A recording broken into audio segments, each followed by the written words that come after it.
ಎಲ್ಲರಿಗೂ ನಮಸ್ಕಾರ. ಮತ್ತೊಂದು ವಿಡಿಯೋಗೆ ಸ್ವಾಗತ. ನಾನು ನಿಮ್ಮ ಡಾರ್ಲಿಂಗ್ ಧನು. ಬಿಗ್ ಬಾಸ್ ಸೀಸನ್ 13 ಅಗ್ನಿ ಪರೀಕ್ಷೆ 8 ಎಪಿಸೋಡ್ ಕಂಪ್ಲೀಟ್ ಆಯ್ತು. ಆವಾಗಲೇ ಹೇಳಿದ್ರು ವೋಟ್ ಮಾಡಬೇಕು ಅಂತ. 19 ಜನ ಇದ್ದಾರೆ, 19 ಜನಕ್ಕೆ ನಾವು ವೋಟ್ ಮಾಡಬೇಕು. ಅದರಲ್ಲಿ ಯಾರಾದ್ರೆ ಟಾಪ್ 3 ಬರ್ತಾರೋ ಅವ್ರು ಬಿಗ್ ಬಾಸ್ ಮನೆಗೆ ಎಂಟ್ರಿ ಕೊಡ್ತಾರಂತ ಅನೌನ್ಸ್ಮೆಂಟ್ ಕೂಡ ಆಗಿದೆ. ಮೇನ್ ಆಗಿ ಇಲ್ಲಿ ಏನ್ ಡಿಫ್ರೆಂಟ್ ಆಗುತ್ತೆ ಅಂದ್ರೆ, ಇವರು ವೋಟಿಂಗ್ ಪ್ರಕಾರನೇ ತಗೊಂತಾರ, ವೋಟಿಂಗ್ ಪ್ರಕಾರನೇ ಬಿಗ್ ಬಾಸ್ ಮನೆಗೆ ಕಳಿಸ್ತಾರ, ಇಲ್ಲ ಅವ್ರಿಗೆ ಯಾರು ಬೇಕು ಅವ್ರನ್ನೇ ಕಳಿಸ್ತಾರ, ಏನಾಗ್ತಾ ಇದೆ? ವಿಶೇಷವಾಗಿ ಈ ಅಗ್ನಿ ಪರೀಕ್ಷೆ ಎಪಿಸೋಡ್ಸ್ ಎಲ್ಲ ನೋಡಿ ಜನ ಜಿಯೋ ಹಾಟ್‌ಸ್ಟಾರ್ ವಿಸಿಟ್ ಕೊಟ್ಟು ಸರ್ಚ್ ಮಾಡಿ ವೋಟ್ ಮಾಡೋ ಫೇಷನ್ಸ್ ಇದೆಯಾ, ವೋಟ್ ಮಾಡೋಷ್ಟು ಎಂಟರ್ಟೈನ್ಮೆಂಟ್ ಆಗ್ತಾ ಇದೆಯಾ, ವೋಟ್ ಮಾಡೋಷ್ಟು ಫ್ಯಾನ್ಸು ಕ್ರಿಯೇಟ್ ಆಗ್ತಾ ಇದಾರ, ವೋಟ್ ಮಾಡೋಷ್ಟು ಜನ ಅಗ್ನಿ ಪರೀಕ್ಷೆನ ನೋಡ್ತಾ ಇದ್ದಾರಾ? ಇದು ತುಂಬಾ ಇಂಪಾರ್ಟೆಂಟ್ ಆಗುತ್ತೆ, ಸರಿನಾ? ಮತ್ತೆ ವೋಟಿಂಗ್ ರಿಸಲ್ಟ್ ಯಾವ ರೀತಿ ಇದೆ, ವೋಟಿಂಗ್ ಪ್ರಕಾರ ಆದ್ರೆ ಯಾರು ಬಿಗ್ ಬಾಸ್ ಮನೆಗೆ ಹೋಗ್ತಾರೆ, ಯಾರಿಗೆ ಹೆಚ್ಚಾಗಿ ಜನನ ಲವ್ ಮಾಡ್ತಾ ಇದ್ದಾರೆ, ಪ್ರೀತಿ ಮಾಡ್ತಾ ಇದಾರೆ ಅಂತ ಕ್ಲಿಯರ್ ಕಟ್ ಆಗಿ ನಾನು ಈ ವಿಡಿಯೋದಲ್ಲಿ ಹೇಳಕ್ ಇಷ್ಟಪಡ್ತೀನಿ. ಯಾಕೆ ಅಂದ್ರೆ ಕೇವಲ 8 ಎಪಿಸೋಡ್ ಮಾತ್ರ ಕಂಪ್ಲೀಟ್ ಆಗಿದೆ, ಕೇವಲ 8 ದಿನ ಮಾತ್ರ ನಾವು ಬಿಗ್ ಬಾಸ್ ಅಗ್ನಿ ಪರೀಕ್ಷೆ ನೋಡಿದೀವಿ. ಈಗ್ಲೇನೆ ವೋಟ್ ಮಾಡಿ ಅಂತ ಇದ್ದಾರೆ. ಆಕ್ಚುಲಿ ಏನಂದ್ರೆ ಈ 24 ಜನದಲ್ಲಿ 6 ಜನ ಹೆಲ್ಮೆಟ್ ಆಗಿದ್ದಾರೆ, 19 ಜನ ಇದ್ದಾರೆ.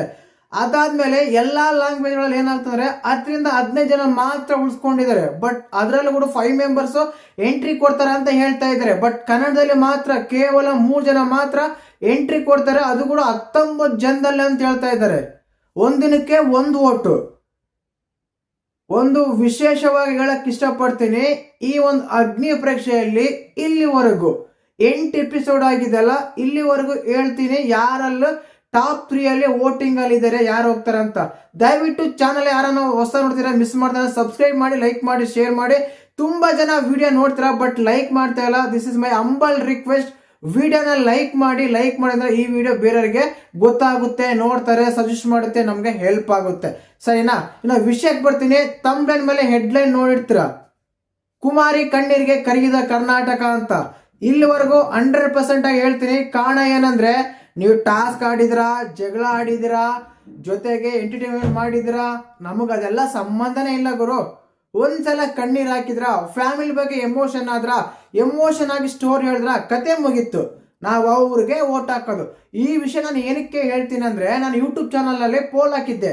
ಯಾರಂದ್ರೆ ಕುಮಾರಿಗೆ, ಲಕ್ಷ್ಮೀ ಗೌಡ, ಮತ್ತೆ ಯಾರು ಕಿರಣ್ ಶಾಸ್ತ್ರಿ, ಅದಾದ್ಮೇಲೆ ಮಾಡ್ರನ್ ಮಂಜ ಕವಿ, 4 ಜನ. ಈ 4 ಜನಕ್ಕೆ ನಾನು ಓಟು ಯಾರಿಗೆ ಹಾಕ್ತೀರಾ, ನೀವು ಸಪೋರ್ಟ್ ಯಾರಿಗೆ ಮಾಡ್ತೀರಾ ಅಂತ ಒಂದು ಪೋಲ್ ಹಾಕಿದ್ದೆ.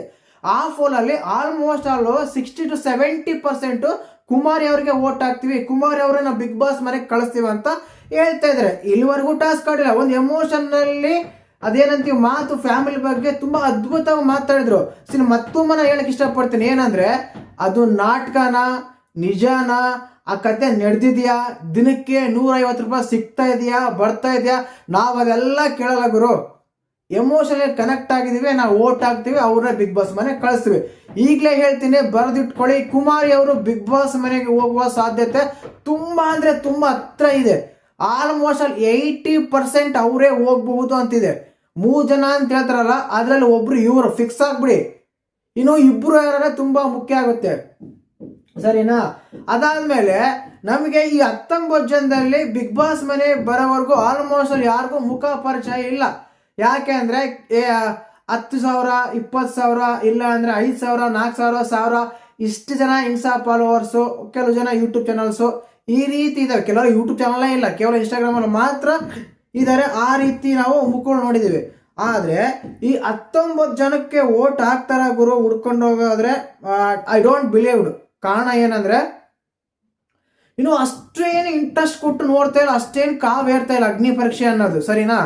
ಆ ಕಾರಣಕ್ಕೆ ನನ್ಗನ್ಸುತ್ತೆ ಇವರು ವೋಟಿಂಗ್ ಪ್ರಕಾರ ತಗೊಳಲ್ಲ ಅಂತ ಅನ್ಸುತ್ತೆ.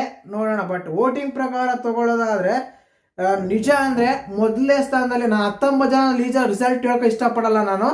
ಕಾರಣ ಸರಿನಾ, 19 ಜನ ರಿಸಲ್ಟ್ ಏನಂದ್ರೆ ಕೆಲವೆಲ್ಲ ಯಾರು ಏನು ಅಂತಾನೆ ಗೊತ್ತಿಲ್ಲ, ಅವನ್ನೆಲ್ಲ ಹುಡ್ಕೊಂಡು ಹೋಗ್ತಾರೆ. ಅಂದ್ರೆ ನೋಡಿ, 19 ಜನ ಅಂದ್ರೆ ಟಾಪ್ 3 ಹೇಳ್ತೀನಿ, ವಿಡಿಯೋ ಕೊನೆವರೆಗೂ ನೋಡಿ, ಸರಿನಾ? ಅಂದ್ರೆ ಇವ್ರಿಗೆ ಜಾಸ್ತಿ ವೋಟ್ ಬರ್ತಾ ಇದೆ, ಇವ್ರು ಹೋಗ್ಬೋದಪ್ಪ. ಮೈ ಅನಾಲಿಟಿಕ್ ಪ್ರಕಾರ, ನಾನು ನೋಡಿರೋ ಪ್ರಕಾರ, ವೋಟಿಂಗ್ ಪ್ರಕಾರ, ಜನರು ಇಷ್ಟಪಡುವ ಪ್ರಕಾರ, ರೀಸೆಂಟ್ ಆಗಿ ಒಂದು ಬಿಗ್ ಬಾಸ್ ಅಗ್ನಿ ಪರೀಕ್ಷೆದ ಒಂದು ಪ್ರೋಮೋ ಬಂದಿತ್ತು. ಆ ಪ್ರೋಮೋದಲ್ಲಿ ನೀವು ಗಮನಿಸಿದಾದ್ರೆ ತುಂಬಾ ಜನ ಕುಮಾರಿಗೆ ವೋಟ್ ಮಾಡಿ ಲಕ್ಷ್ಮೀಗೌಡ ವೋಟ್ ಮಾಡಿ ಅಂತ ಹೇಳ್ತಾ ಇದ್ದಾರೆ. ಇದ್ರಲ್ಲೇ ಗೊತ್ತಾಗುತ್ತೆ ಯಾರು ವೋಟ್ ಹಾಕ್ತಾರೆ ಯಾರಿಗೆ ಅಂತ ಅಲ್ವಾ. ಇದು ಅನ್ಅಫಿಷಿಯಲ್ ವೋಟ್ ರಿಸಲ್ಟ್ ಆಗಿರುತ್ತೆ. ಇದನ್ನು ಅಫಿಷಿಯಲ್ ಆಗಲ್ಲ, ಕಲರ್ಸ್ ನಮ್ಗೆ ವೋಟ್ ರಿಸಲ್ಟ್ ಏನು ಕೊಡಲ್ಲ. ನಾವೊಂದು ವೆಬ್ಸೈಟ್ಗಳಿಂದ ಅನ್ಅಫಿಷಿಯಲ್ ಆಗಿ ಸೋಷಿಯಲ್ ಮೀಡಿಯಾ ಬಗ್ಸಿಂದ ಯಾರು ಯಾಕೆ ಜನಕ್ಕೆ ವೋಟ್ ಮಾಡ್ತಾರೆ, ಅದು ಕೂಡ ಯಾವ ಕಾರಣಕ್ಕೆ ವೋಟ್ ಮಾಡ್ತಾರೆ ಅಂತ ಪೋಲ್ ಹಾಕಿರ್ತೀವಿ, ಇಲ್ಲ ಸರ್ಚ್ ಮಾಡಿರ್ತೀವಿ, ಒಂದು ಬೇರೆ ವೆಬ್ಸೈಟಲ್ಲೆಲ್ಲ ಸಿಕ್ಕಿರುತ್ತೆ. ಈ ಒಂದು ಅನಲೈಸ್ ಮೇಲೆ ನಾವು ಹೇಳ್ತೀವಿ, ಇದು ಅಫಿಷಿಯಲ್ ಆಗಲ್ಲ, ನೆನಪಲ್ಲಿ ಇಟ್ಕೊಳ್ಳಿ ಸರಿನಾ. ಮೇನಾಗಿ 19 ಜನ ಇದ್ದಾರೆ ಗುರು. ಪೂರ್ಣಿಮಾ ಇದ್ದಾರೆ, ದೀಕ್ಷಿತ್ ಇದ್ದಾರೆ, ಅದಾದ್ಮೇಲೆ ಲಿಖಿತ್ ಗುಂಡಿ ಇದ್ದಾರೆ, ಕಿರಣ್ ಶಾಸ್ತ್ರಿ ಇದ್ದಾರೆ, ಅನನ್ಯ ರಾವ್ ಇದ್ದಾರೆ, ಅದಾದ್ಮೇಲೆ ಪ್ರಿಯಾಂಕಾ ಇದ್ದಾರೆ, ಚರಣ್ ಶೆಟ್ಟಿ ಇದ್ದಾರೆ, ಸಹನಾ ಶಿವಣ್ಣ ಇದ್ದಾರೆ, ರತ್ನಮ್ಮ ಚಂದ್ರಪ್ಪ ಇದ್ದಾರೆ, ದೀಕ್ಷಾ ಶೆಟ್ಟಿ, ದೀಕ್ಷಿತ್ ಸರಿನಾ. ಇಷ್ಟು ಜನ ಇದ್ದಾರೆ. ಈ ಇಷ್ಟು ಜನದಲ್ಲಿ ಓಟು ಮಾಡೋರು ಯಾರಪ್ಪ ಇದ್ದಾರೆ ಅಂದ್ರೆ ಆಲ್ಮೋಸ್ಟ್ ಅಲ್ಲಿ ಏನು ಗೊತ್ತಾ, ಇದರಲ್ಲಿ ಈ 19 ಜನದಲ್ಲಿ ಇವ್ರು ಹೋಗಲ್ಲ ಅಂತ 100% ಹೇಳ್ಬೋದು. ಏನು ಗೊತ್ತಾ, ಯಾರು ಗೊತ್ತಾ, ರಂಜಿತ್ ಗೊಂಡಿ ಇವ್ರು ಹೋಗಲ್ಲ. ಕಾರಣ ಮಗ ಇದ್ದಾರೆ, ಅವ್ರಿಗೂ ಓಟ್ ಹಾಕ್ಬೇಕು. ತಂದೆ ಇದ್ದಾರೆ, ತಂದೆಗೆ ಓಟ್ ಹಾಕ್ಬೇಕು. ಒಂದು ವೇಳೆ ಅವ್ರ ಫ್ಯಾಮಿಲಿ ಫ್ರೆಂಡ್ಸು ಅವ್ರಿಗೆ ಗೊತ್ತಿರೋರು ಇನ್ನೂ ಯಾರು ಇದ್ದಾರೆ ಅಂತ ಹೇಳಿದ್ರೆ ತಂದೆನ ಏನಕ್ಕೆ ಕಳಿಸ್ತೀರಾ, ಮಗನ್ನೇ ಕಳ್ಸೋಣ ಅಂತ ಮಗ ಓಟ್ ಮಾಡ್ಬೋದು ಸರಿನಾ. ಆ ರೀತಿ ಆಗಿರೋ ಕಾರಣ ಏನಾಗುತ್ತೆ ಅಂದ್ರೆ ರಾಜೀವ್ ಗೊಂಡಿ ಅವರು ಬರುವ ಸಾಧ್ಯತೆ ಇಲ್ಲ ಬಿಗ್ ಬಾಸ್ ಮನೆಗೆ 100%. ಇವರು ಮೈಂಡಲ್ಲೇ ಇಲ್ಲ. ಯಾಕಂದ್ರೆ ಅವ್ರು ಮಾತಾಡೋದಾಗಿರ್ಬೋದು, ಅವ್ರು ಡಿಫೆಂಡ್ ಮಾಡ್ಕೊಡೋದಾಗಿರ್ಬೋದು, ಆರ್ಗ್ಯುಮೆಂಟ್ ಆಗಿರ್ಬೋದು, ಅವ್ರಿಗೂ ಕಲರ್ಸ್ ಅವ್ರಿಗೂ ಇಷ್ಟ ಆಗಲ್ಲ, ನೋಡೋ ವೀಕ್ಷಕರಿಗೂ ಇಷ್ಟ ಆಗಲ್ಲ. ಆಕ್ಚುಲಿ ಸೇಮ್ ಹೇಮಲತಾ ಅಷ್ಟೇನೆ. ಹೇಮಲತಾ ಯಾವ ರೀತಿ ಎಲ್ಲ ಮಾತಾಡಿದ್ರು ಅದೇ ರೀತಿ ಮಾತಾಡ್ತಾರೆ. ಏನಂದ್ರೆ ಜಡ್ಜಸ್ಗಳಿಗೆ ಸ್ವಲ್ಪ ಬಕೆಟ್ ಹಿಡ್ದಂಗ ಆಯ್ತು ಅವರು. ಅಂದ್ರೆ ಅವ್ರ ಹತ್ರ ಪ್ರೀತಿಯಿಂದ ನಗುವಿಂದ ಹಿಡ್ದಂಗಾಯ್ತು. ಆ ಕಾರಣಕ್ಕೆ ಅವ್ರನ್ನ ಉಳಿಸ್ಕೊಂಡಿದ್ದಾರೆ. ಅದಾದ್ಮೇಲೆ ಹೇಮಲತಾ ಅವ್ರನ್ನ ಎಲ್ಲರೂ ಮುಗಿ ಬಿದ್ದು ಪಾಪ ಅಮ್ಮನ್ನ ಮಾತಾಡಕ್ಕೆ ಅವಕಾಶ ಕೊಡ್ಲಿಲ್ಲ ಗುರು. ಆ ರೀತಿ ಮಾಡಿ ಕಳಿಸ್ಬಿಟ್ರು. ಇಬ್ರು ಕಂಪೇರ್ ಮಾಡ್ಕೊಂಡು no difference, this same persons. ಆ ರೀತಿ ಇದೆ ಸರಿನಾ. ಗೊಂಡಿ ಆಗಿರ್ಬೋದು, ಅದಾದ್ಮೇಲೆ ಪ್ರಿಯಾಂಕಾ ಆಗಿರ್ಬೋದು, ರೋಶಿನಿ ಆಗಿರ್ಬೋದು, ಜೊತೆಗೆ ದೀಕ್ಷಿತ್ ಆಗಿರ್ಬೋದು. ದೀಕ್ಷಿತ್ ಸ್ವಲ್ಪ ಕನೆಕ್ಟ್ ಆಗಿದೆ ಅನಿಸುತ್ತೆ.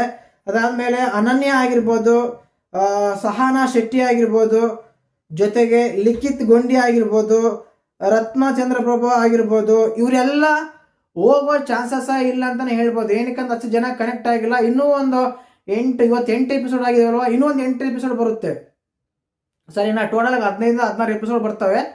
ಇನ್ನೂ ಒಂದು 8 ಎಪಿಸೋಡ್ ಬರ್ಬೋದು. ಆ 8 ಎಪಿಸೋಡಲ್ಲೇ ಜನ ಏನಾದರೂ ಚೇಂಜಸ್ ಮಾಡ್ಕೋಬೋದು, ಅವ್ರಿಗೆ ಕನೆಕ್ಟ್ ಆಗ್ಬೋದು. ಮೇನ್ ಆಗಿ ಆಲ್ರೆಡಿ ಅವರೆಲ್ಲ ಏನಿದ್ದಾರೆ, ಈಗ ಎಷ್ಟು ಜನ ಇದ್ದಾರೆ, 19 ಜನ ಇದಾರಲ್ಲ, ಅವರೆಲ್ಲರೂ ಕೂಡ ಸೋಷಿಯಲ್ ಮೀಡಿಯಾದಲ್ಲಿ ಅವರೇ ರಿಕ್ವೆಸ್ಟ್ ಮಾಡ್ಕೊತ ಇದ್ದಾರೆ. ಏನಂತ, ನಮ್ಗೆ ಓಟ್ ಮಾಡಿಸಿ ನಮ್ಮನ್ನ ಬಿಗ್ ಬಾಸ್ ಮನೆಗೆ ಕಳಿಸಿ ಅಂತೇಳಿ ಅವ್ರಿಗವ್ರ ರಿಕ್ವೆಸ್ಟ್ ಮಾಡ್ಕೊಂತ ಇದ್ದಾರೆ. ಆ ರೀತಿ ಆಗ್ತಾ ಇದೆ ಸರಿನಾ. ಇನ್ನು ಟಾಪ್ 3 ಹೇಳ್ಬೇಕಪ್ಪ, ಇವ್ರಿಗೆ ಜಾಸ್ತಿ ಓಟ್ ಬರ್ತಾ ಇದೆ. ಇವ್ರು ಬಿಗ್ ಬಾಸ್ ಮನೆಗೆ ಹೋಗಬಹುದು ಅನ್ಅಫಿಷಿಯಲ್ ಆಗಿ ಹೇಳ್ಬೇಕು ಅಂದ್ರೆ. ಮೇನ್ ಆಗಿ ಅನ್ಅಫಿಷಿಯಲ್ ಆಗಿ ಅನ್ನೋದಕ್ಕಿಂತ ಇವ್ರು ಹೋಗ್ತಾರೆ ಗುರು ಅಂತ ಹೇಳ್ಬೋದು. ಅದರಲ್ಲಿ ಒಬ್ರಂತ ನಾವು ಸ್ಟಾರ್ಟಿಂಗ್ ಅಲ್ಲಿ ಹೇಳಿದೆ, ಕುಮಾರಿ. ಇನ್ಮೇಲೆ ಆಟ ಆಡ್ತಾರಾ ಬಿಡ್ತಾರಾ ಅನ್ನೋದಕ್ಕಿಂತ ಇನ್ನೊಂದ್ಸಲ ಕಣ್ಣೀರ್ ಹಾಕಿದ್ರೆ ಸಾಕು, ಆರಾಮಾಗಿ ಬಿಗ್ ಬಾಸ್ ಮನೆಗೆ ಹೋಗ್ತಾರೆ. ಚೆನ್ನಾಗಿದ್ದಾರೆ, ಕ್ಯೂಟ್ ಆಗಿದ್ದಾರೆ, ಚೆನ್ನಾಗಿ ಮಾತಾಡ್ತಾರೆ. ಒಂದ್ಸಲ ಫಿಸಿಕಲ್ ಟಾಸ್ಕ್ ಅಲ್ಲಿ ಹಿಂದೆ ಇರ್ಬೋದು ಅನ್ನೋದು ಬಿಟ್ರೆ ಮಾತ್ರ ಸಖತ್ತಾಗಿ ಮಾತಾಡ್ತಾರೆ. ನಾವೇನಂತೀವಿ, ಜನರನ್ನ ಬೇಗ ಅಟ್ರಾಕ್ಟ್ ಮಾಡ್ತಾರೆ ಅವ್ರ ಮಾತಲ್ಲಿ ಸರಿನಾ. ಆ ಪೋಸನೋ ಇನ್ನೊಂದಿಲ್ಲ ಅಂದ್ರೆ ಎಮೋಷನಲ್ ಆಗೋದು, ಫ್ಯಾಮಿಲಿ ಜೊತೆ ಕನೆಕ್ಟ್ ಆಗೋದು, ಆ ಮಿಡಿಲ್ ಕ್ಲಾಸ್ ಫ್ಯಾಮಿಲಿಯಿಂದ ಬಂದಿರೋ ಕಾರಣ ಏನಾಗುತ್ತೆ ಅಂದ್ರೆ ಜನ ಬೇಗ ಕನೆಕ್ಟ್ ಆಗ್ತಾರೆ, ಇವ್ರಿಗೆ ಹೋಗ್ಬೋದು ಅಂತ ಅನಿಸ್ತಾ ಇದೆ. ಸರಿ, ಫಸ್ಟ್ ಕಂಟೆಸ್ಟೆಂಟ್. ಇನ್ನು ಸೆಕೆಂಡ್ ಕಂಟೆಸ್ಟೆಂಟ್ ಯಾರಾದ್ರೂ ಹೇಳ್ಬೇಕಂದ್ರೆ ನನ್ನ ಪ್ರಕಾರ ಲಕ್ಷ್ಮೀಗೌಡ. ಒಳ್ಳೆ ಪವರ್ ಇದೆ, ಫೈರ್ ಪವರ್ ಇದೆ, ತಾಕತ್ತಿದೆ, ಮಾತಲ್ಲಿ ಗತ್ತಿರುತ್ತೆ. ಇದೆಲ್ಲ ಕನ್ಸಿಡರ್ ಮಾಡಿ ನೋಡಿದ್ರೆ ಲಕ್ಷ್ಮೀಗೌಡ ಅವರು ಕೂಡ ಬಿಗ್ ಬಾಸ್ ಮನೆಗೆ ಹೋಗ್ಬೋದು. ಇಲ್ಲಿಗೆ 2 ಫೀಮೇಲ್ ಕಂಟೆಸ್ಟೆಂಟ್ ಆದ್ರು, ಒಬ್ರು ಕುಮಾರಿ, ಇನ್ನೊಬ್ರು ಲಕ್ಷ್ಮೀಗೌಡ. ಮೇಲ್ ಕಂಟೆಸ್ಟೆಂಟ್ ಯಾರಪ್ಪ ಹೋಗ್ತಾರೆ ಅಂದ್ರೆ ಅದರಲ್ಲಿ 3 ಹೆಸರು ತಗೊಂತೀನಿ ನಾನು. ಈ 3ರಲ್ಲಿ ಯಾರಾದ್ರೂ ಒಬ್ರು ಹೋಗ್ಬೋದು. ಈ 3ರಲ್ಲಿ ಇನ್ನು ಫಿಮೇಲ್ ಕಂಟೆಸ್ಟೆಂಟ್ ಪೂರ್ಣಿಮಾ ಆಗಿರ್ಬೋದು, ಅದಾದ್ಮೇಲೆ ಪ್ರಿಯಾಂಕಾ ಆಗಿರ್ಬೋದು, ಅನನ್ಯ ಆಗಿರ್ಬೋದು, ಜೊತೆಗೆ ರತ್ನ ಅವ್ರ ಆಗಿರ್ಬೋದು. ಇವರೆಲ್ಲ ಇದ್ದಾರೆ. ಬಟ್ ಇವರೆಲ್ಲಗೆ ನೋ ಚಾನ್ಸ್ ಅಂತ ನನ್ನ ಅನಿಸಿಕೆ ಸರಿನಾ. ಫಿಮೇಲ್ ಕಂಟೆಸ್ಟೆಂಟ್ ಅಲ್ಲಿ 3 ಜನ ಅಂತ ನಾನು ಹೇಳಿದೆ. ಆ 3 ಜನ ಯಾರಂತ ಅಂತ ಕೇಳೋದಾದ್ರೆ, ಒಂದು ಕಿರಣ್ ಶಾಸ್ತ್ರಿ. ಒಳ್ಳೆ ಹೈಟ್ ಇದೆ, ಒಳ್ಳೆ ಐಫ್ ಇದ್ದಾನೆ ಗುರು. ಅವರು ಚೆನ್ನಾಗಿ ಮಾತಾಡ್ತಾರೆ, ಚೆನ್ನಾಗಿ ಆರ್ಗ್ಯುಮೆಂಟ್ ಮಾಡ್ತಾರೆ, ಫಿಸಿಕಲ್ ಟಾಸ್ಕ್ ಆಡ್ತಾರೆ. ಸ್ವಲ್ಪ ಪರವಾಗಿಲ್ಲಪ್ಪ ಇವ್ರು ಅನ್ಸುತ್ತೆ. ಅದಾದ್ಮೇಲೆ ಮಾಡರ್ನ್ ಕವಿ ಮಂಜ, ನನ್ಗನ್ಸುತ್ತೆ ಈ ಮಾಡರ್ನ್ ಕವಿ ಮಂಜ ಹೋಗ್ಬಹುದು ಅಂತ. ಸರಿನಾ? ಇನ್ನೂ ಇದೆ ಟೈಮು, ನೋಡ್ಬೇಕು ಏನ್ ಮಾಡ್ತಾರಂತ. ಕಲರ್ಸ್ ಅವ್ರಿಗೆ ಓಟು ಬಿಗ್ ಬಾಸ್ಗೆ ಏನ್ ಬೇಕನ್ನೋದು ನೋಡ್ತಾರೆ. ಜನಗಳ ಪ್ರೀತಿನ ಮತ್ತೆ ಇದಂತ ತಗೊಂಡ್ರೆ, ಟ್ಯಾಲೆಂಟ್ ಅಂತ ತಗೊಂಡ್ರೆ ಟ್ಯಾಲೆಂಟ್ ನ ತಗೊಂತಾರೆ. ಇಲ್ಲಿ ಓಟ್ ಬರ್ಲಿ ಬಿಡ್ಲಿ ಅದು ಬೇರೆ ವಿಷಯ. ಸರಿನಾ? ಇವ್ರು ಬಿಗ್ ಬಾಸ್ ಹೋಗಿದ್ರೆ ಕಷ್ಟ ಗುರು. ಬಿಗ್ ಬಾಸ್ ಇವ್ರು ಹೋಗ್ಲೇಬೇಕಪ್ಪ, ಓಟ್ ಬರ್ಲಿಲ್ಲ ಅಂದ್ರೆ ಹೋಗ್ಲೇಬೇಕಪ್ಪ ಅಂತ ಇರೋದು ಯಾರು ಇದಾರೆ ಅಂದ್ರೆ ಒಂದು ಕಿರಣ್ ಶಾಸ್ತ್ರಿ, ಮಾಡರ್ನ್ ಕವಿ ಮಂಜ, ಸರಿ ಅದಾದ್ಮೇಲೆ ಇನ್ನೊಬ್ರು ದೀಕ್ಷಿತ್, ಇವ್ರಿಗೆ ಚರಣ್ ಶೆಟ್ಟಿ. ಇವರು ಈ 3 ಜನ, ಕಿರಣ್ ಶಾಸ್ತ್ರಿ, ಚರಣ್ ಶೆಟ್ಟಿ, ಮಾಡರ್ನ್ ಕವಿ ಮಂಜ, ಇವರು ಬಿಗ್ ಬಾಸ್ ಮನೆಗೆ ಹೋಗ್ಬೇಕನ್ಸುತ್ತೆ. ಜನಗಳ ಒಂದು ಪ್ರೀತಿ ಕೂಡ ಇವ್ರು ಸಿಗ್ಬೋದು ಅನ್ಸುತ್ತೆ. ಇನ್ನು 4ನೇ ಸ್ಥಾನ ಅಂದ್ರೆ ದೀಕ್ಷಿತ್. ಇವ್ರು 4 ಜನದಲ್ಲಿ ಯಾರೋ ಒಬ್ರು ಹೋಗ್ತಾರೆ. ಫಿಮೇಲ್ ಕಂಡೀಷನ್ಗಳಂತೂ ನಾನು ಫಿಕ್ಸ್ ಆಗಿದ್ದೀನಿ. ಮೇನ್ ಆಗಿ ಯಾರಪ್ಪ, ನಮ್ಮ ಇವರು ಕುಮಾರಿ ಮತ್ತೆ ಲಕ್ಷ್ಮೀಗೌಡ, ಇವ್ರಿಬ್ರು ಹೋಗ್ಬೋದು. ಈ ರೀತಿ ಇದೆ ವೋಟಿಂಗ್ ಅನಾಲಿಸಿಸ್. ಇನ್ನಿರಲ್ಲೆಲ್ಲ ಕೆಳಗಿದಾರಪ್ಪ, ಹೋಗೋದೇ ಇಲ್ಲ ಅಂತ ಯಾರಲ್ಲ ಹೋಗಲ್ಲ. ನಾವು ಸ್ಟಾರ್ಟಿಂಗ್ ಅಲ್ಲೇ ಮಧ್ಯದಲ್ಲಿ ಹೇಳಿದೆ, ಹೋಗ್ತಾರೆ ಅಂದ್ರೆ ಇವ್ರು ಹೋಗ್ತಾರೆ. ಈ ರೀತಿ ಇದೆ. ಮತ್ತೆ ನಿಮ್ಗೆ ಇದ್ರ ಬಗ್ಗೆ ನಿಮ್ಮ ಅಭಿಪ್ರಾಯ ಏನು? ಬಿಗ್ ಬಾಸ್ ಮನೆಗೆ ಅಗ್ನಿ ಪರೀಕ್ಷೆಯಿಂದ ನಿಮ್ಮ ಪ್ರಕಾರ ಯಾರು ಹೋಗ್ಬೇಕು, ಯಾರು ಹೋದ್ರೆ ಚೆನ್ನಾಗಿರುತ್ತೆ, ಯಾರು ಹೋಗ್ತಾರೆ, ಮತ್ತೆ ನೀವು ಯಾರಿಗೆ ವೋಟ್ ಮಾಡ್ತೀರಾ ಅನ್ನೋದು ಮಿಸ್ ಮಾಡದೆ ಕಮೆಂಟ್ ಬಾಕ್ಸ್ ಅಲ್ಲಿ ಕಮೆಂಟ್ ಹಾಕಿ ನೋಡೋಣ. ಜಾಸ್ತಿ ಯಾರು ಸಿಗುತ್ತೋ, ಯಾರ ಹೆಸರು ಜಾಸ್ತಿ ಬರುತ್ತೋ ಅಂತೆಲ್ಲ ನೋಡೋಣ. ಸರಿನಾ? ವಿಡಿಯೋ ಇಷ್ಟ ಆದ್ರೆ ಲೈಕ್ ಮಾಡಿ, ಶೇರ್ ಮಾಡಿ, ಸಬ್ಸ್ಕ್ರೈಬ್ ಮಾಡಿ. ಜೈ ಹಿಂದ್, ಜೈ ಕರ್ನಾಟಕ ಮಾತು.